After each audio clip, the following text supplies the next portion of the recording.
Three Australians feature in the next final on the track, the men's 400 T38. Those athletes that suffer from cerebral palsy. Evan O'Hanlon, the race favourite in lane 2. He gets that lane because of a very slow heat yesterday where he basically just jogged through to qualifying. And I guess that is the downside of that. He is a classy competitor, qualifying time of 102.91, but he does have a season's best of 51.08. A colourful character indeed. It's Carapiso Martinez of Spain, starting in lane 3. A strong Brazilian contingent represented by Paulo Pereira, qualified in a time of 55.14. That's a season's best for Pereira. The big dark horse in this field looked very comfortable yesterday in qualifying. Mohamed Farhat Chaida of Tunisia, 51.44. Second fastest in this field. Edison Pinheiro of Brazil qualified in a yesterday 56.07.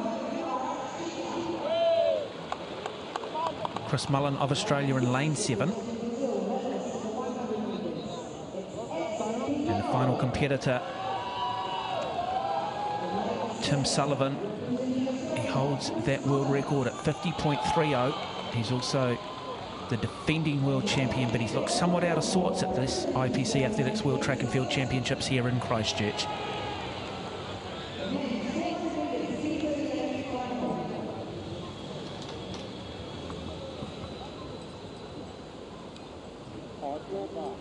O'Hanlon in lane 2 and Cheetah of Tunisia in lane 5 have very similar season's best times here, so it'll be a great battle for the gold medal.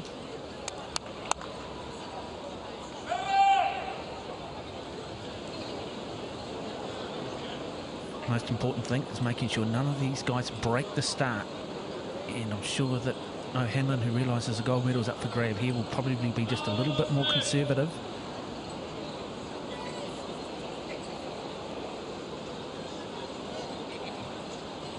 Okay.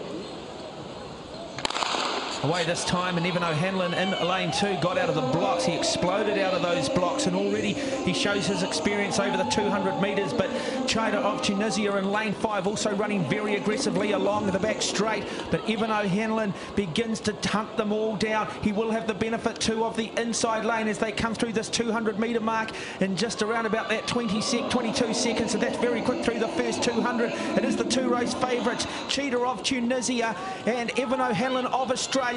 Let's see which way it will go as they come off the bend into the last 100 metres. The Australian O'Hanlon will have a narrow lead. Does he have the legs? Can he hold on? He looks very good. Now Cheetah of Tunisia begins to come back at the Australian. One of the great races. The Australian just beginning to tie up Cheetah. Cheetah of Tunisia will take the gold medal over the more fancied Evan O'Hanlon of Australia.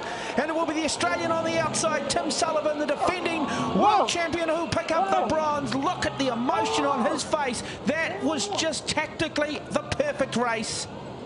And in these conditions, it looks like he has run a world record time. That is fantastic running from the Tunisian.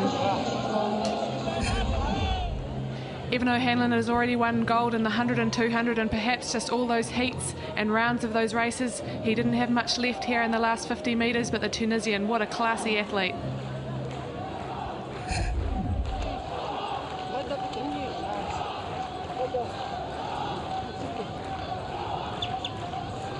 Just waiting for confirmation on the time, but we can certainly see another one of these wonderful rivalries developing. And good to see Mohamed Farhat Cheetah of Tunisia. Got Evan O'Hanlon of Australia, the 1 and 200 metre specialist. Got 18 months to think about what he can do to reverse the order. And just confirming that time, a new world record, 49.33. That is remarkable.